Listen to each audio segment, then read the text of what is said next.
everyone, and welcome to another episode of Dispatches Live on Breakthrough News. I am your host, Rania Khalek, and I'm just going to jump right into it because the war is still going, and I am joined once again to discuss battlefield analysis of these wars in Iran and Lebanon with the wonderful, the brilliant Jon Elmer, a contributing editor at the electronic Intifada.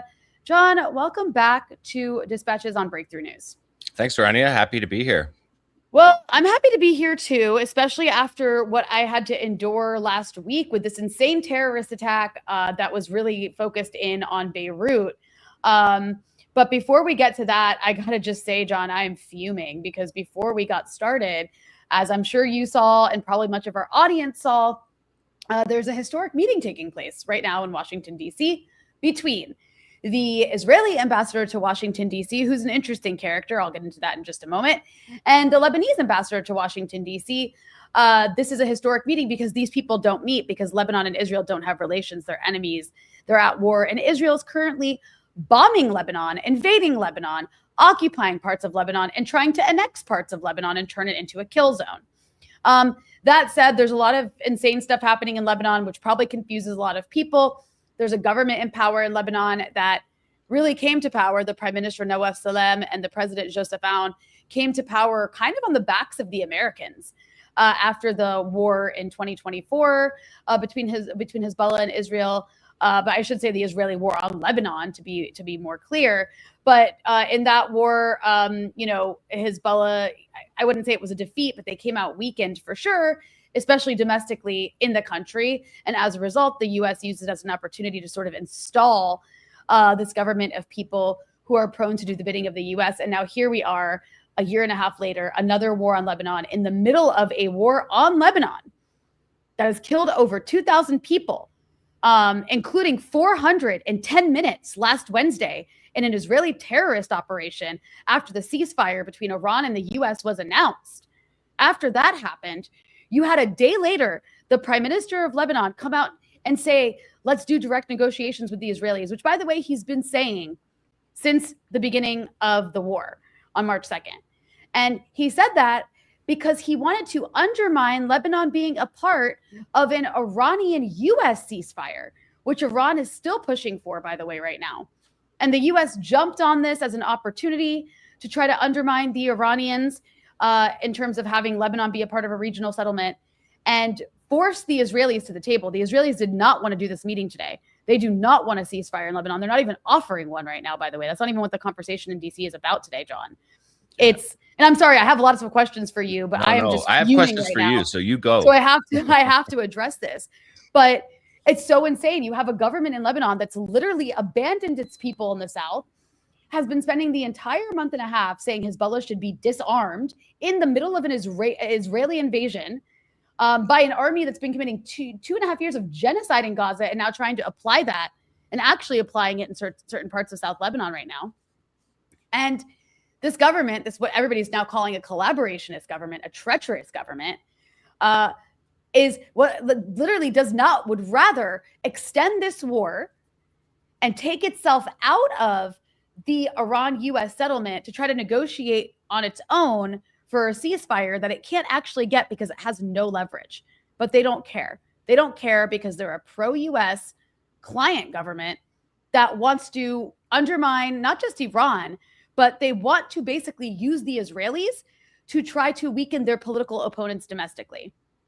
And on the U.S. side, again, they're trying to undermine the Iranian-led initiative to try to remove Lebanon from the Iranian ceasefire and basically separate these two fronts to make Hezbollah weaker in their mind and make Iran weaker in their mind and kind of, keep Lebanon in the U.S. sphere of influence. But more than that, if you look at what they're talking about today, the Israeli ambassador and the Lebanese ambassador that are meeting under the auspices of Marco Rubio in Washington, D.C., a ceasefire is not even on the Israeli agenda. Not even on the Israeli agenda. They're saying no ceasefire. They're saying the only thing on the agenda is disarmament of Hezbollah. And so the options that they're giving the Lebanese government are either we bomb you or you bomb yourselves. You go to war against Hezbollah for us, or we do it together. It can be like a collaboration. And they're even offering, like, there's even been like some ideas given by the Israelis in their media, at least, that, you know, the Israelis would continue to carry out what they call military operations in the south, which means demolishing all the villages on the border, which they're doing as we speak, as well as continuing to fight Hezbollah south of the Litani, and do whatever they want, bomb, destroy, turn it into basically a dead zone, a kill zone, where anybody who goes there, this is where they've displaced 1.2 million people from, anybody who goes south of the Litani, which is 14% of the country, dies, gets bombed or shot by the Israelis until Hezbollah apparently doesn't exist anymore, which is just like a pipe dream. Then the rest of the country, the Lebanese can work with the Americans to disarm Hezbollah. So it'll be a joint effort. This is not an option any person with any dignity could accept, but we'll see with this Lebanese government. I think it's going to be their downfall. I'm fuming, so I had to give that background. Oh, and one more thing before I ask you about how the battlefield plays into this, because the battlefield is a big part of what's this is happening. Definitely.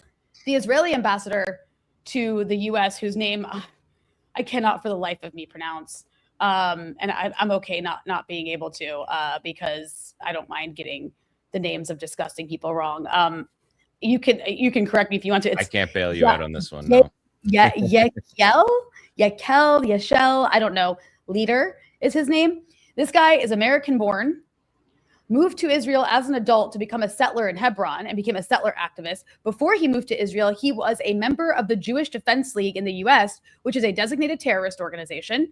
When he moved to Israel to become a settler activist, he joined the Koch Party, which is so extreme, it's designated as a terrorist organization by the Israeli government.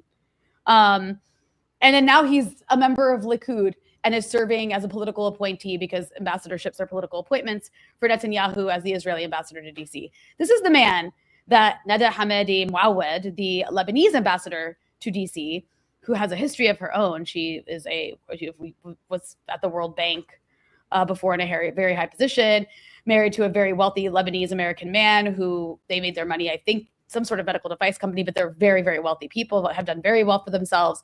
And she's close to some really disgusting figures politically who are Lebanese. That's another story, but she doesn't have the best politics herself, but she's acting on behalf of the Lebanese government. But this woman, that's who she's meeting with right now. She's meeting with a religious nutbag settler activist. So despite her horrible politics, by comparison, like, she should be ashamed to have to stand next to this man. Anyways, those are the optics of it. I did want to pull up just real quick, just everybody, this is therapy at this point. Everybody fume with me. This is the Times of Israel's front page right now. Here you go. And there's the image right here, as you can see, of Marco Rubio in the center. And I don't know who these other men are, but the two people to the right, the very far right.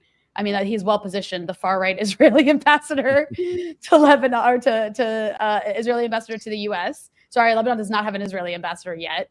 And then next to him is the Lebanese ambassador to the U.S. So yeah, this is really, sorry. I mean, for those who don't understand, because you're not like in this sort of like Lebanon, you're not in Lebanon like I am right now, where it's at war. And maybe you don't understand the politics of Lebanon. This is like basically like, imagine the Oslo Accords, but under even more extreme circumstances after seeing what the Oslo Accords turned into. And at least, you know, what some people are making the joke of, but it's not so much a joke. At least in the Oslo Accords, it was kind of like the Palestinians maybe felt like they had lost. And so that was their sort of surrender. Whereas well, it was a secret. It was secret. They couldn't have those negotiations in public. Because the people of Palestine would have rose up against those negotiations. So the fact that they're parading these people out it's a level beyond. It's shocking. It's shocking. But also, the Lebanese have not lost. The battles are still ongoing. And, you know, it could be argued that Iran, and we're going to talk about this, is probably, they came out, they're in a position of strength. I'm not saying they're winning and the U.S. lost and game over. That's still being written. But they're in a position of strength to make demands. And so in that situation, hate Hezbollah so much that you would rather extend this war on your country to let Israel to think in your mind that you're letting Israel destroy Hezbollah more, which is, by the way, exactly what the Lebanese government did in 2006, also privately, John. That's what WikiLeaks cables showed us. In 2006, the then Lebanese government, similar politically aligned figures, privately spoke to the U.S. embassy, and this appeared in the WikiLeaks cables, basically telling them, keep this war going. We want it to weaken Hezbollah. This war cannot end until they get a blow. And same situation, like it was the same political kind of players, and of course the U.S. backing that. And so here you have them doing it again, but right out in the open, like you said, no shame. No shame. So, okay, now I've done my rant. Now let's get into it, because so much of this is a result of what's going on in the battlefield. Do you want to start with Iran, or do you want to start with Lebanon? Oh, we could start with Lebanon, but they're both the same. They're essentially, and it's the same in Gaza too, attempting to achieve through negotiations and politics what the Israelis and Americans failed to achieve on the battlefield, and they move it off the battlefield into these collaborator regimes, these surrender governments. And they try to get them to do the work that Israel couldn't do. In Gaza, they want a civil war. In Lebanon, they want a civil war. In Iran, they want a civil war. I mean, that's their strategy. That's the only strategy they have besides killing and destruction.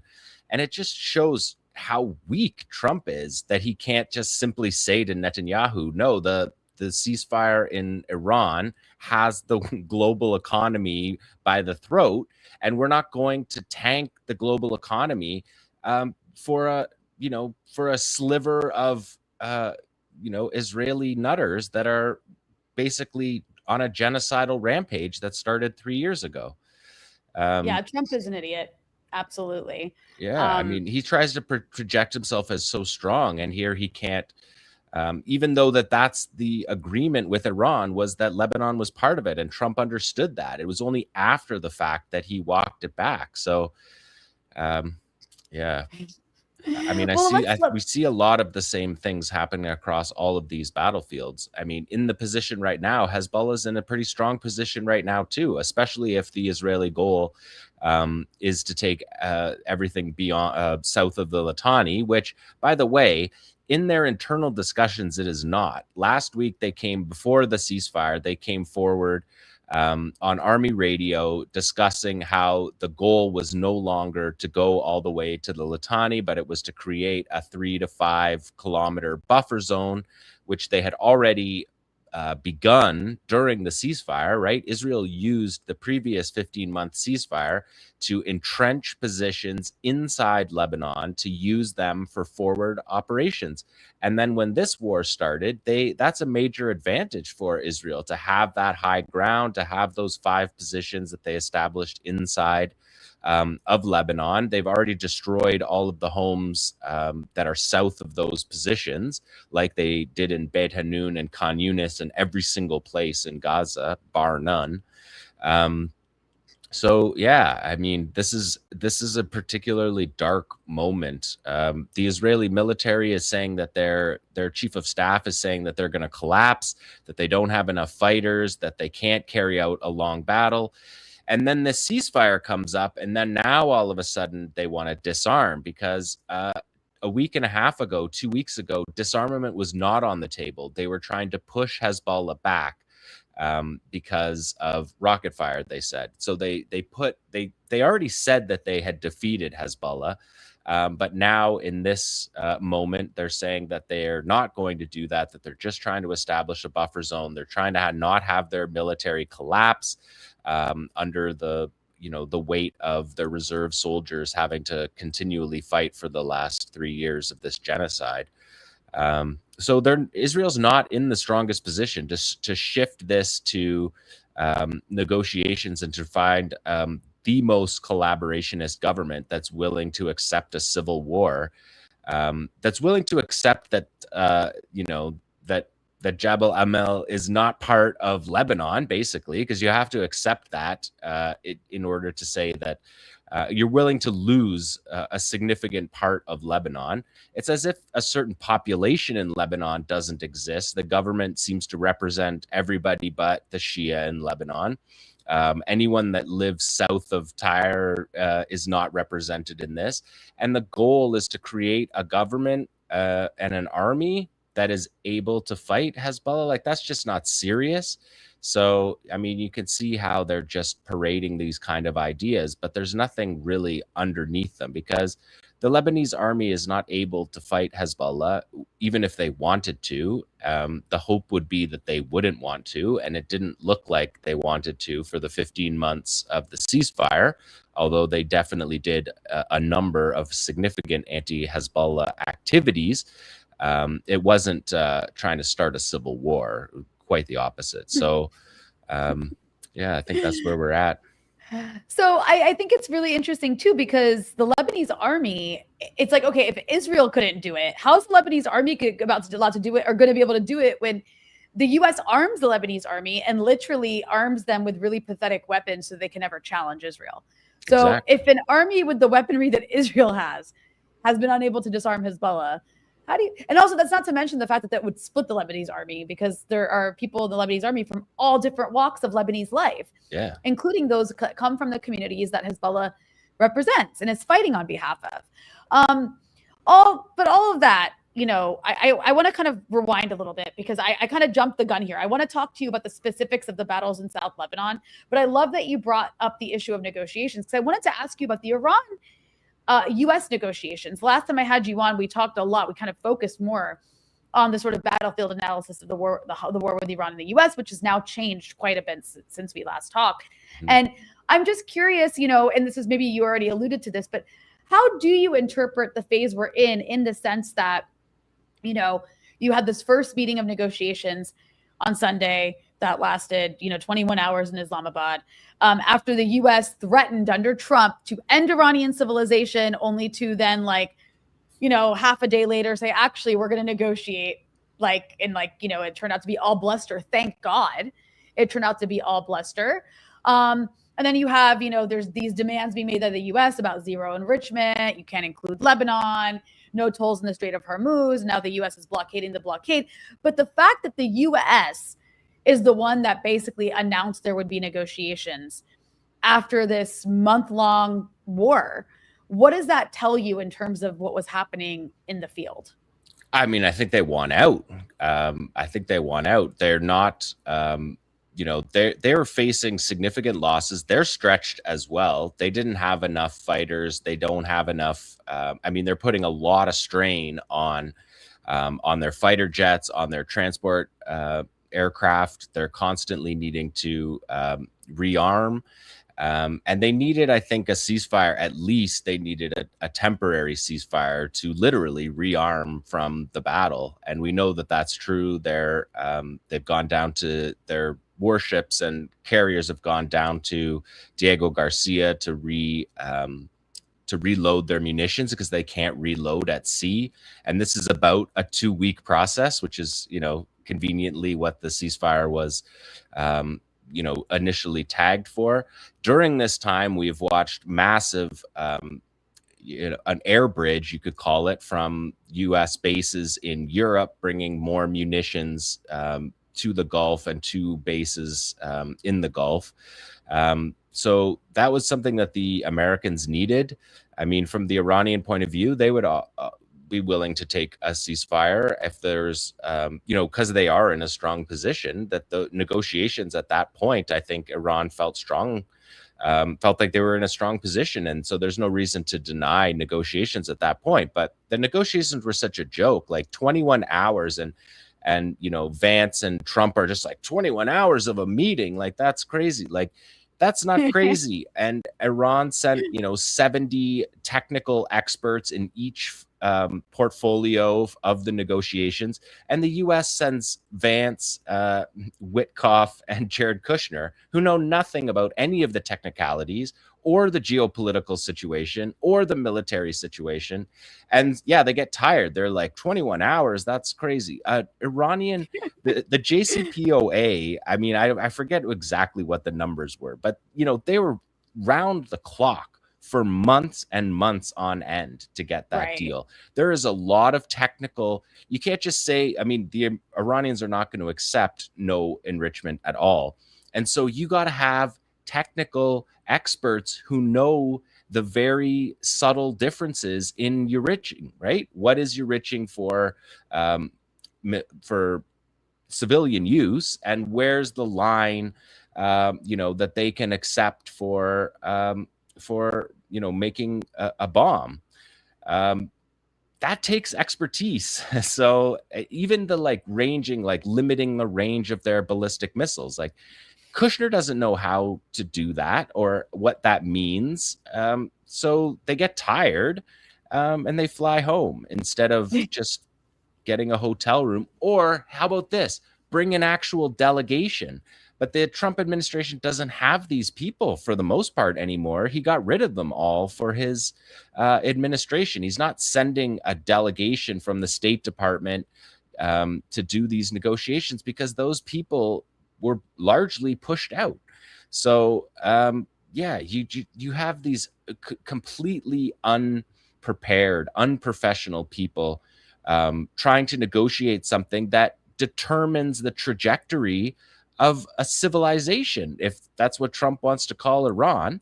Locking them into these sanctions have been devastating on their society. And what technical point in the enrichment will allow the sanctions to be removed isn't something that a couple of real estate guys with contracts in the Gulf, Witkoff and Kushner, that's just not their, you'd be better off sending somebody who's a, third-year university student who's done a model UN, who actually knows about the interpersonal and geopolitical relationships, right? These guys don't have a clue about this stuff. It's embarrassing when you see the delegation the Iranians sent and compare it to the Americans. It would take weeks, months to negotiate, and you can't just fly back home. And fly back home to do what? Like, these guys aren't working. It's not like they're, the vice president has to fly back to the US for really important duties. He doesn't do that. So it's just, the whole thing is a fraud. And yeah, it's difficult to see this not returning to war, frankly, because so that's the other thing I was going to say is, okay, so now the U.S. then, like, right after that, Trump is like, okay, well, we're going to blockade your blockade of the Strait of Hormuz. So that's basically, like, I don't know how that's not an end to the ceasefire, but I guess it's not shots fired yet. Maybe that's what needs to end the ceasefire. But yeah, you basically see us going to a round two. I mean, it sure looks that way. I mean, the blockade of the blockade is also a joke. I mean, it's not even, we saw Chinese vessels. They're not going to stop Chinese vessels in the open sea. Like, we're talking World War III stuff here. You don't mess around with that. The Americans won't even sail their ships through the Red Sea. They don't seem really right. keen on, because of Ansar Allah, they don't seem keen on fighting a near peer, competitor in China. Maybe, a superior peer in China, especially with the U.S. Draining their significant resources to carry out these massacres in Iran that are not changing the dynamic of the Iranian regime. They're not changing the dynamic of Iran's offensive and defensive capabilities, despite repeating over and over again that they have sunk the, what does he say? They've sunk the Navy. Their Air Force is gone. They never had an Air Force. And that their missiles, their radars don't work on the day that they shoot down half a dozen American planes. So it's not serious. And they don't consider the Navy. They're not considering the fast boats that are the core of Iran's Navy, fast boats that are anti-ship missile capable, that are in the cliff lines all along the coast of Iran, that would be deployed in such speed that they would overwhelm the Americans. And the Americans know this. I don't know if you've talked about this, but the U.S. had a war game back in 2002, Millennium Challenge, and the Iranian side in that war struck with anti-ship cruise missiles and sunk 16 American ships. They sunk aircraft carrier, they sunk 10 destroyers, and they sunk 6 amphibious ships in the first minutes of this battle that was the most expensive war game in American history. And they basically had to reset it because 20,000 American troops would have been dead, sailors and soldiers would have been dead in those minutes. And in those war games, it's an American general, but he uses the capabilities that the red team, they call it, red versus blue, but it was Iran that they were talking about. And the Strait of Hormuz was the real issue of this. And the Americans got blasted, and they basically had to redo the entire exercise and take away all these capabilities from the Iranians. Otherwise, it would have been a waste of the most expensive war game. So Iran hasn't shown even a fraction of their capabilities, especially in the Strait, which I think for the world economy and for not bringing on World War III is probably laudable of the Iranians. They are strategically patient. They're not anything like what they're described in the Western media. But they have that capability. They could put out... They could put 1,000 fast boats with anti-ship missiles into the water at once, and a day after Trump says that they have no Navy. So they don't even seem to have advisors on this that are like these. Again, this is university level understanding of what would happen in this battle, that the Strait would be closed. I can't believe that people didn't tell Trump that. He acted like he had no idea that was going to happen. That was obviously going to be the first thing. And then because of that, in the Strait, Iran is making bank right now. They've made considerable money. The Economist, that was an Economist headline, that they're making bank. Wall Street Journal said they're richer than before the war. And the Americans aren't going to blockade Chinese ships. And it's Chinese ships pulling the Iranian oil. So the blockade of the blockade, and they only have 15 ships, which isn't really an ideal number for a blockade the size of the Strait of Hormuz, when you have 150 vessels normally on a normal day would go through. So if that does open up and you're going around, I mean, Trump said that they were going to go around and find the boats that made the payments to Iran. Well, those are Chinese vessels. So you're going to use your 15 ships to surround a single vessel. It doesn't add up that this is going to work. And to blockade a blockade is just, I mean, I think everyone's been on the internet and seen the memes. The memes cover that better than anything. We're going to blockade your blockade, which is illegal. It's an illegal blockade. The Iranian blockade is maybe illegal. Maybe, they're trying to swing it that that's in their waters. But the American one is just flat out illegal. So they're not going to get any support from, European warships. And that's really what the Americans need. They pretended like they could go it on their own. But they can't. If they're going to start escorting ships through the Strait of Hormuz, that process takes a significant amount of hardware. It takes warships escorting, it takes helicopters flying, and now you're 100 feet, in some cases. The way that Iran has shaped the lanes that the ships go through brings them right onto their shoreline. So if you're escorting ships through there, you're running a gauntlet of Iranian capabilities, like Iran's significant capabilities. And you can bomb the shoreline all you want, and for sure a lot of Iran's capabilities come out of the shoreline, but they can fire on the Strait from anywhere in Iran, a country the size of Western Europe.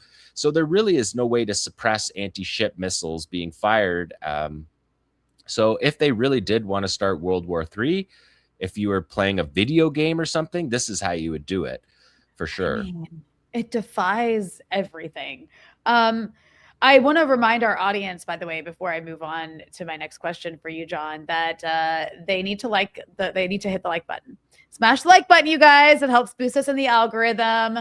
Do it now if you haven't already. And if you already have, do it again. Make sure you also engage with the content. We are an independent media outlet, so got to break through that algorithm. So Which is suppressing us, actively suppressing us. Oh, yes, which is actively suppressing us, because I know that people don't like Jake Tapper, but somehow he has more views.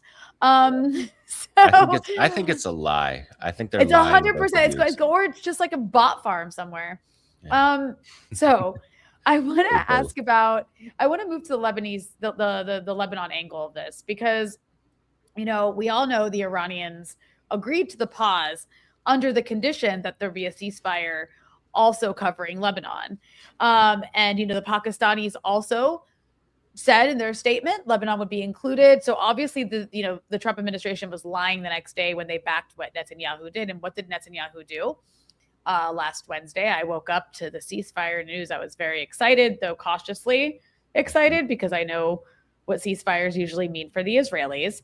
So I did expect the Israelis to do some massacre. That's what they do. Like anybody who's ever seen just before a ceasefire with the Israelis, they do some massacres. But what we witnessed last Wednesday was something so unprecedented. I don't think it's happened since the 80s in terms of that level of destruction in such a short amount of time by the Israelis, specifically in the center of Beirut. But last Wednesday, April 8th, right around 2 p.m., anybody who watches our programs know that I was in Beirut for this, and it was really, really, really scary. The Israelis unleashed a massive terrorist operation, is the only way I can describe it, across the city and the country, but mostly centered on the city, where they dropped 160 bombs in 10 minutes in areas they hadn't bombed before without warning, and buildings full of people during rush hour. And they killed 400 people in the course of 10 minutes. That is insane. That's a massive death toll. And I raise that because, to me, it seemed pretty clear this was the Israelis trying to undermine the ceasefire that had just been announced between the Iranians and the Americans. Because if the Iranians are saying it needs to include Lebanon, and then you go and you commit this massive terrorist attack, I don't know. Because, I really thought about it. Like, how else do you interpret it? There was no battlefield purpose. I mean, the Israelis love to kill civilians, yes, but that's a lot of bombs to use to just terrorize people, unless there's a purpose. And in this case, Beirut is not a battlefield. There's no battles happening in Beirut. There's no missiles being fired from Beirut. The battle's in the south of Lebanon. That's where Hezbollah soldiers are fighting. They're not fighting in Beirut. The Israelis bomb Beirut, but they bomb Beirut to punish the population, specifically the southern suburbs of Beirut, though there were some, assassinations outside of there, and then also some terror. But this was just so extreme. So I guess, I don't know, do you agree with my interpretation of this? Tell me what your thoughts were about what took place last Wednesday. Yeah, I mean, I do agree with you. And Hezbollah had stopped. They had observed the ceasefire because it was a clear understanding that it involved all of the fronts. And following Gaza as closely as I do, I was hoping that those fronts included Gaza, and that this was an opportunity for Iran to really, make its mark as a regional leader.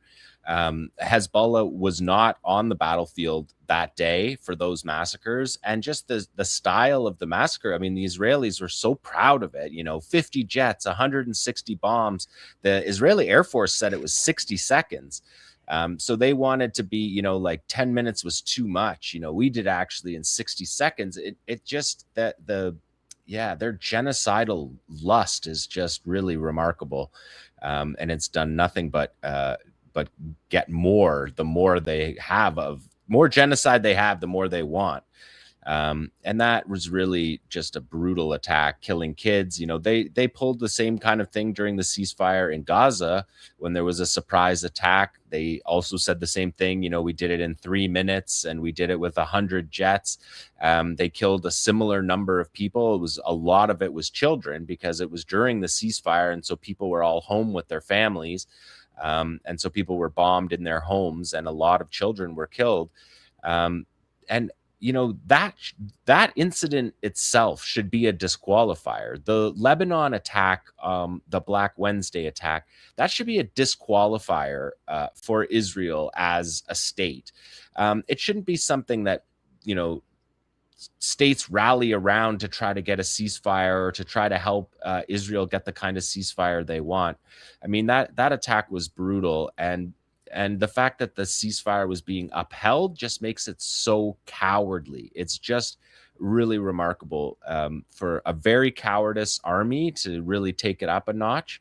But from Hezbollah's part, they observed the ceasefire that day, but they carried out 80 operations the day before and 75 the day after. So their capability to carry out these operations is significant, and we're seeing a tempo on the battlefield by Hezbollah that is unprecedented in number of operations per day, in the broad types of operations, covering all like geographic areas. It's not just that they're fighting hard in certain areas, which they've been famous for, particularly in the 2006 war, repelling invasions into Bint Jbeil and Ait Shab and Maroun al Ras and places all along the border like that.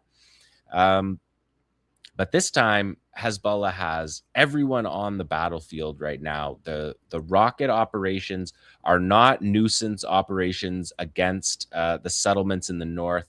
They're targeting accurately Israeli military positions in the rear guard behind the front lines. So they're harassing them with rocket fire on their positions, artillery on their positions. And then once they move forward, they're getting hit with all kinds of operations in the way that we've come to know from Hezbollah over the last, almost 2 generations now. And it's Hezbollah that they were the ones who made people believe that you could defeat Israel, right? And Bint Jbeil, where they're fighting today, is that place, right? That's where Nasrallah went to give the victory speech after driving the Israelis out of South Lebanon with resistance, throughout the 1990s.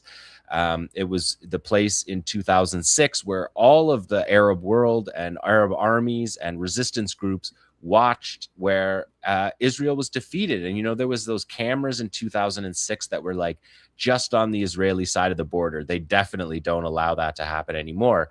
But the Israeli soldiers would come on foot because they had to go into Lebanon on foot, and they would walk back, and they looked like a defeated army. There was no question about that. There was no question. And then they had the what was it called? The Winograd Commission, the Blue Ribbon Commission, that said that this gave the specter of defeat of the Israelis. And it's something that defined a generation of Israeli war planning. Although when they went into Gaza, they didn't show much advancement from those days, other than using significant air power instead of having your soldiers fight.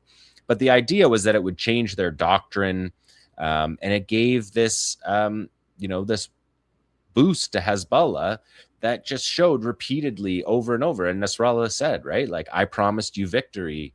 right? Like, I promised you victory and you got victory. And that I think is something that the Israelis have, it's just been stuck in their craw ever since. And we saw that with their the 98th Division, the Paratroopers Brigade. These are the guys that are famous for sacking Shifa Hospital and a whole litany of really brave soldiers, guys. They take apart hospitals and demolish them, and then go play on the nearby kids' playground and make videos of it, taunting the locals. And they win awards in Israel for this. But the commander of that division, he said, here we are in the place where the spider's web speech was, like, as if it, he hadn't forgotten, and he was just couldn't wait. I don't know. I just while you're saying this, I want to pull up, like, look how excited the Israelis are that they demolished this stadium where this speech was made, where Nasrallah said Israel is like very strong militarily, but actually, like, in combat it's as weak as a spider web. Gave that speech, like you said, from the stadium in Bint Jbeil. This is a speech that has been hung over the Israelis, like, because it was felt like such a defeated moment for so long. All these 20 years later, they literally went and bombed the stadium. And look how proud they are of themselves. What an accomplishment. You bombed a stadium. Because when the Israelis left in 2000, it's always worth remembering, they left, they turned on their heels and they ran. They didn't even turn off their computers. They didn't take all of their gear out of their barracks. They left their helmets and their clothes and their flak jackets. They literally turned and ran down the hill.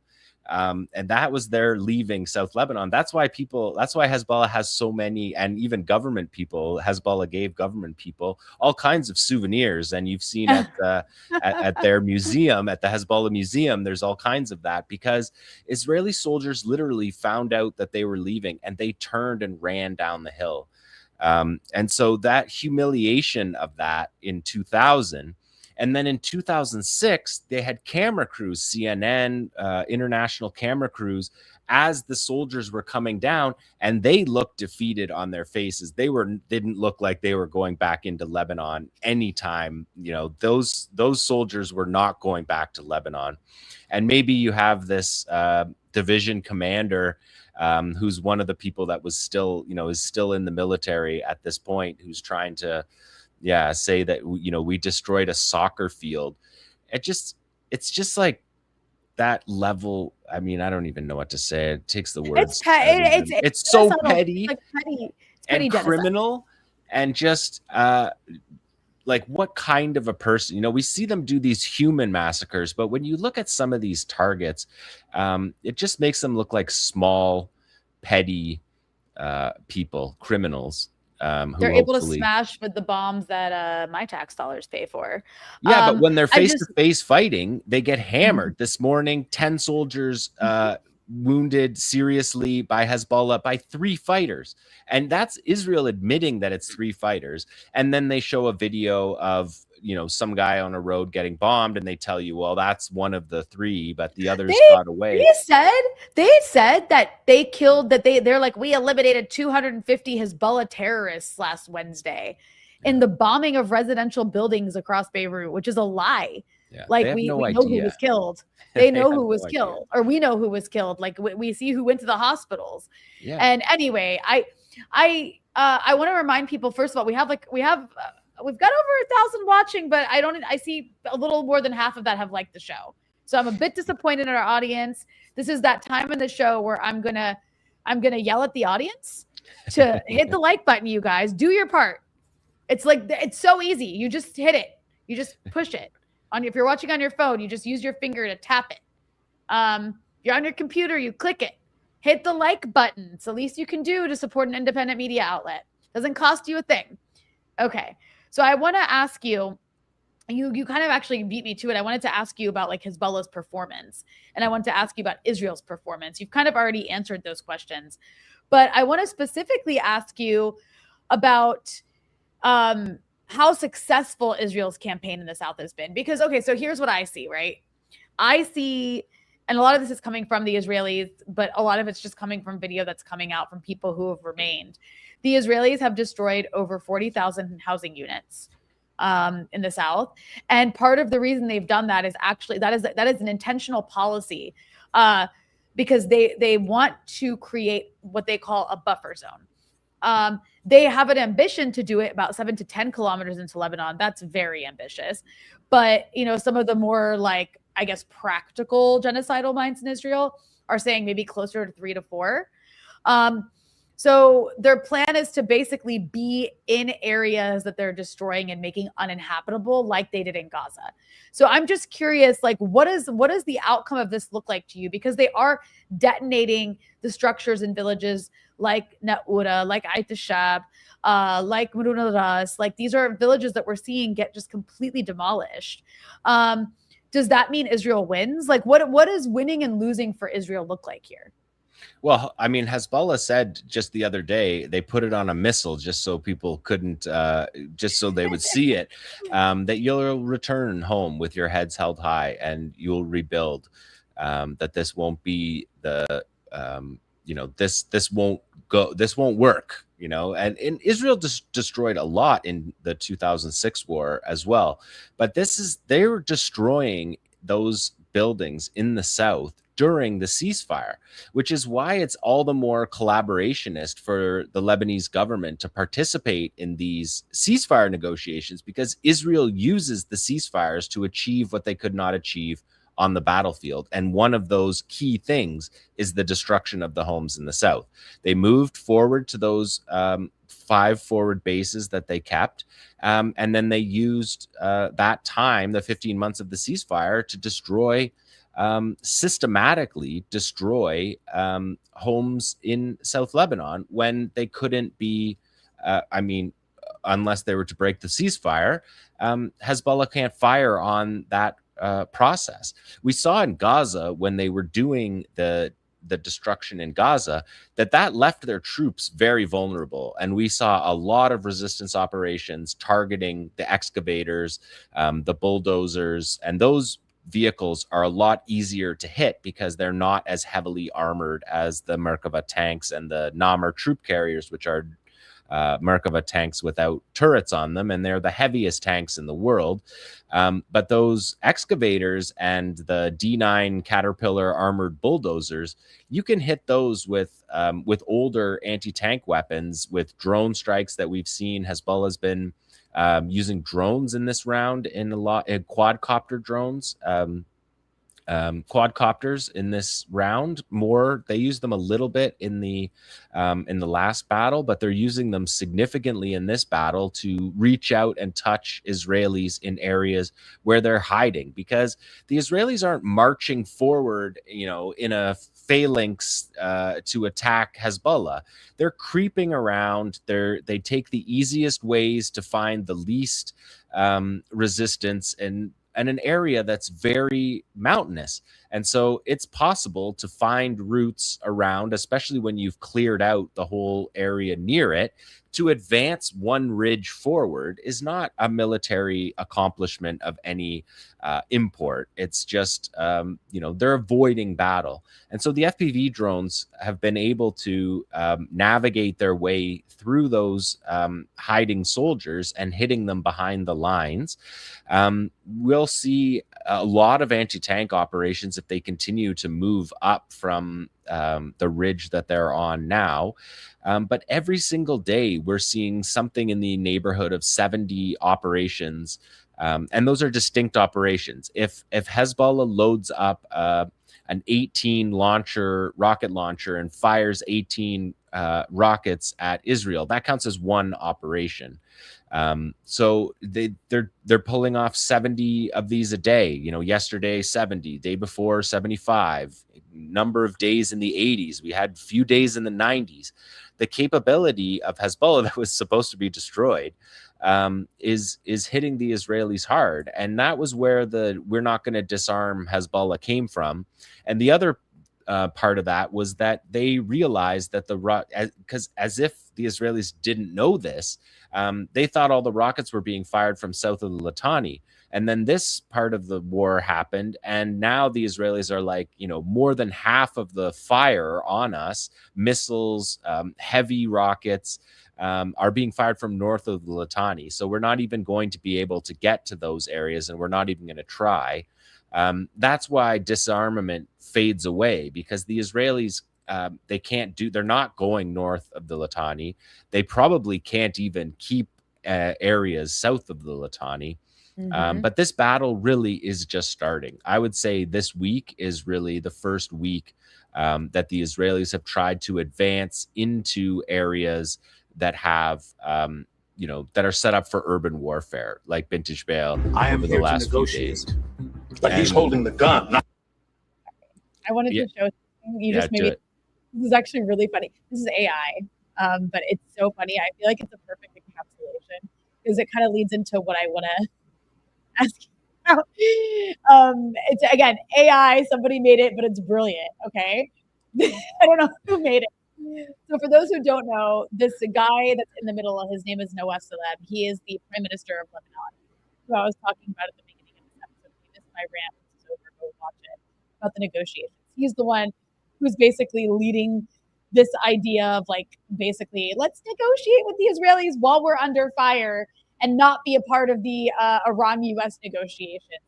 Under the guise of, we have to protect Lebanon's sovereignty. Nobody negotiates on our behalf. We want nothing to do with Iran. So we'll just extend the war. So, and then you see this guy on your left who is like a Hezbollah guy. He's wearing that Hezbollah flag on his arm, has a gun to Netanyahu's head. And then you see Netanyahu has a gun to the Hezbollah guy's head. I'm going to go ahead and play it. I am here to negotiate. But he's holding the gun, not you. Give me your gun. Not a chance. I will do the negotiations here. Give me your gun. Not a chance. Anyway, so I thought that was like a really good encapsulation of like what the Lebanese government is trying to do in the middle of a war.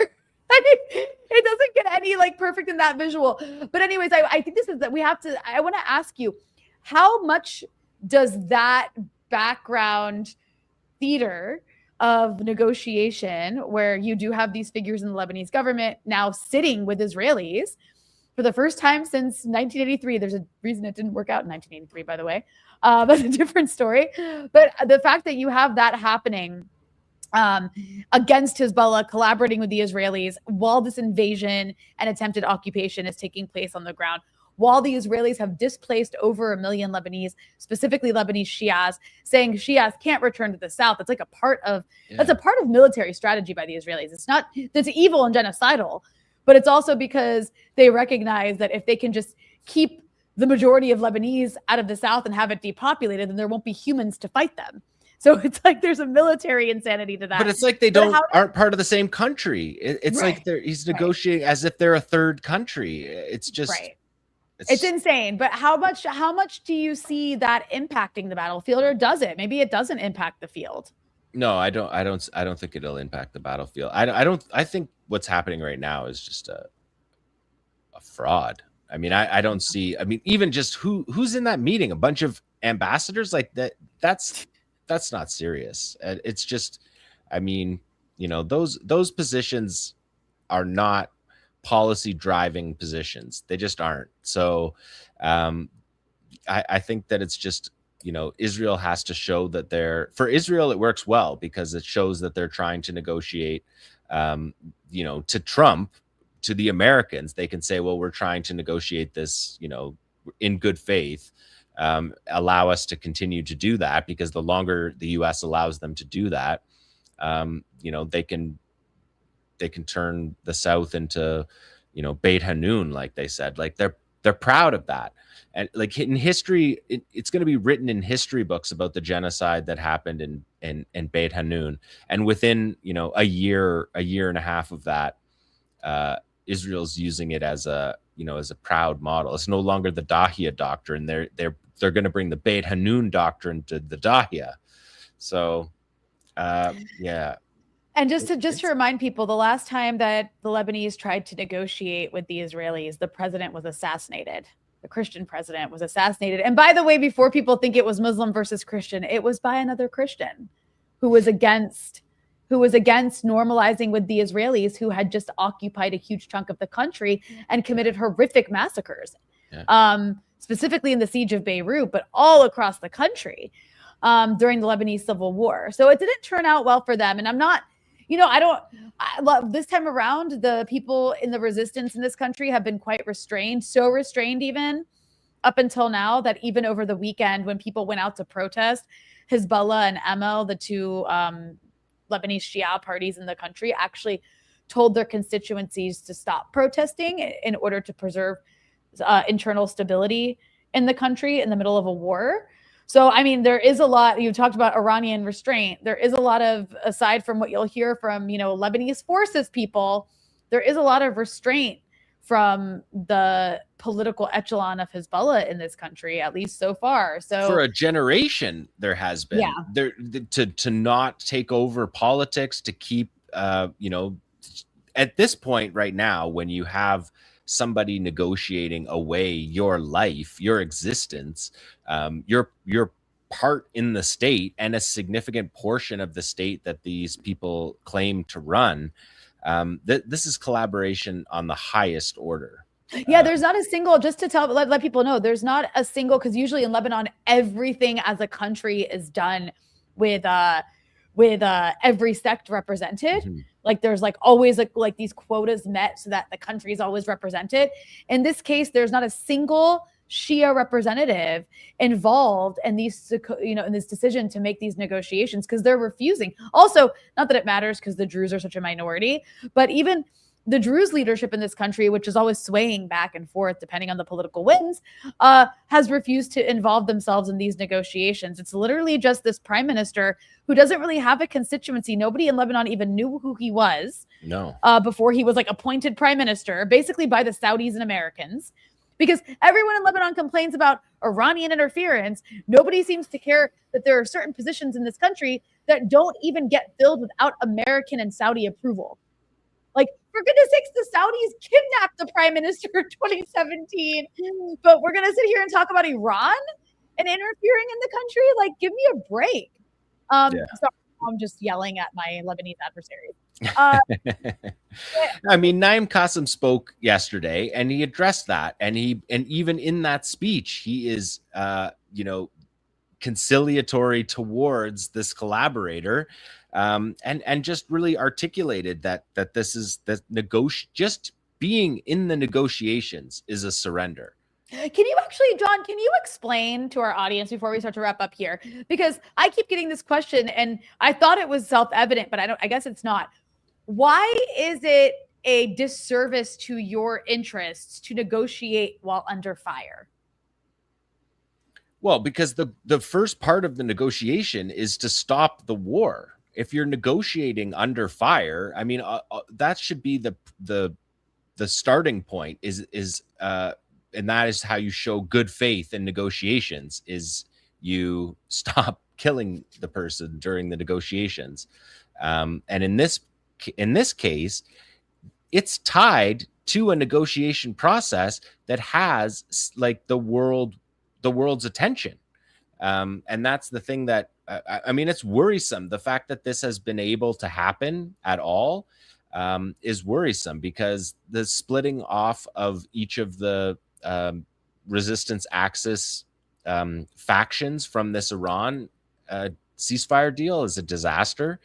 I don't think Iran is going to go back to war immediately because of it, but in terms of their long-term negotiating strategy, I don't think they can give up on this demand that the war ends. That should be a really preliminary demand, like perfunctory demand, that the war ends on all fronts. It's not just you don't pick and choose, because it's all part of the same war. And in many ways, in every way, this is the war that began on October 7th. And so to include the Palestinians in this deal, who are currently being killed in the way that Lebanese were during the Lebanese ceasefire, during the Gaza ceasefire, having Iran force a withdrawal of Israel in Gaza is something that is super important, I believe, too, to not have it fall off the agenda as well.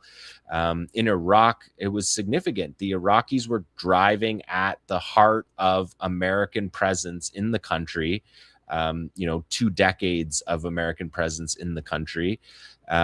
They were fighting to drive the Americans out of Iraq during that part of the, that front of the war with Iran. So to negotiate while you're being left out, a low level negotiation that won't bring, that requires many other steps before anything can happen. I think it's just a really strong sign of peak collaboration. And I was even surprised with Naim Qassem's speech yesterday, because he was, patient and articulate and nationalistic about the state of Lebanon, not about Hezbollah, about the state that they're all, that you're all a part of. You don't pick certain, religious or, you don't follow sectarian lines to divide up your country and give away 20% of it to an army and an entity that is never satisfied with 20% or 14%, whatever it is. They'll take more. And I think that this is a moment where Iran's military capabilities, the fact that they have the world economy by the throat, these are very strong negotiating positions for Iran. And, I think that they need to take advantage of that. And if the Americans aren't willing to negotiate properly along serious lines, I think we are returning to war. And I think that the Americans show that with their resupplying that has been going on. So I really quickly just want to note that this is so embarrassing. Rubio at this meeting literally said this meeting is not about a ceasefire. It's not an event. It's a process. How just absolutely embarrassing. Like, you met with an Israeli, broke Lebanese law and met with an Israeli, and literally the guy overseeing it, who funds the Israelis, is saying this is not about a ceasefire. It utterly disgraceful. Like, that condition would have been the condition upon which the Lebanese delegation withdrew. As soon as that has happened, as soon as you see what you get up and like leave the room at that point. Absolutely. Why even give these people the win? Like, you're not a nice way to go down in history. But I want to ask you before I let you go here, Jon, because I know I've kept you for quite a while. Okay, so back to the idea of round 2. This 2-week ceasefire, even if it lasts 2 weeks or if it gets extended a little bit, you were talking about the U.S. like reinforcing its military. Is it enough? Like, all these interceptors that have been wasted or used over the last month and some, how long does it take to replenish all that? Like, if war was to restart very, very soon, you're just going to have what we had happening before, except the Iranians would be able to hit a lot more of their targets, no? Yes, absolutely. There's no question. Interceptor math is not in the Americans' favor. Their bluster about Iran's ballistic missile launchers being knocked out, it's all nonsense. This is a massive country. They fire from all over the country. You can see the map of Israeli and American bombing raids, and they don't go deep into the country for the most part. They're along the edges that don't require, they bragged a lot about air superiority, but the bombing missions don't show that they believe they have air superiority. It's still a lot of standoff fire being launched from outside of Iranian territory and hitting around the western edges of the country, but they're able to fire from all over the country. And every round, is more in Iran's advantage. And so that's why that's what Israel and the US want. They want these ceasefires that only are ceasefires for the other side while they carry out the core objectives of their mission. That's what they did in Gaza. The core objective of the mission was to destroy Gaza and leave nothing for people to come home to. Israel could not do that in the open war part of the battle. They needed a ceasefire to carry out that destruction. That was the same in Lebanon. We watched it happen. They couldn't do it during the war. They repelled Hezbollah. Hezbollah repelled Israel's invasion. They weren't able to destroy homes on the scale of what they did during the ceasefire. So they used this ceasefire as a military tool. And that alone should be a non-starter in negotiations for the Lebanese. So then why for Iran then? Like, why participate in negotiations if there's a history of this being used to like prepare for the next round? Well, anytime you're in go ahead. Yeah, anytime you're in a war and you can take a break, you take it because it allows you to rearrange, it allows you to move your assets into different places. It allows you to understand the damage that has been done and how to shift it. So there's lots of military reasons why you would accept it, even if you're in a stronger position. Iran explained it openly by saying that they believed that they could get that the war could end, and that this would show, by doing this process, it would show that the Americans aren't interested in that and that they are the aggressors. And Iran wants that to be the case because the world economy is coming close to collapsing. So if the Americans want to keep delaying, I think Trump talked about extending it to 45 days. 45 days, the world economy is not changing in those 45 days. It's getting worse. The last oil from the Persian Gulf to arrive in Europe arrived this week, and there's not going to be more for presumably until the strait is open, they're going to have to make other arrangements for their oil. So you're going to start seeing this in in our homes all over the world, in our grocery stores, at our gas stations. And the more that happens, the more strength that Iran has. So I can see several reasons for why Iran would accept that. That's the talk of a ceasefire, to take a break, to reorganize, to understand the losses. And Iran has done some amazing things to avoid the massacres. They were ahead of the game on evacuating all. They watched Israel in these other battles, and they evacuated all of the buildings where government buildings, things that should not be military targets, but that Israel targets. And they evacuated all of those. Their stadiums they evacuated, knowing that they would attack stadiums. So things like that have really kept the death toll down in Iran. The Americans and the Israelis are attempting to have it be a lot higher. Well, Jon, we're going to have to wait and see what happens next. But I want you to remind everybody where they can follow your excellent analysis. It is unmatched. Thank you. Thursdays on the Electronic Intifada, we do a live show, and I do the Resistance Report every week. You can find those Resistance Report archive on our YouTube channel, or you can find it at my X account, which is just my name, spelled normally with no dots or slashes. And yeah, that's pretty much where everything is. Well, I appreciate you so much. I want to remind our audience one more time that if you haven't hit the like button, now's the chance to do it. Hit the like button. It helps boost us in the algorithm that hates us. Jon Elmer, thank you so much for joining me. Thank you, Rania. It was good to talk to you.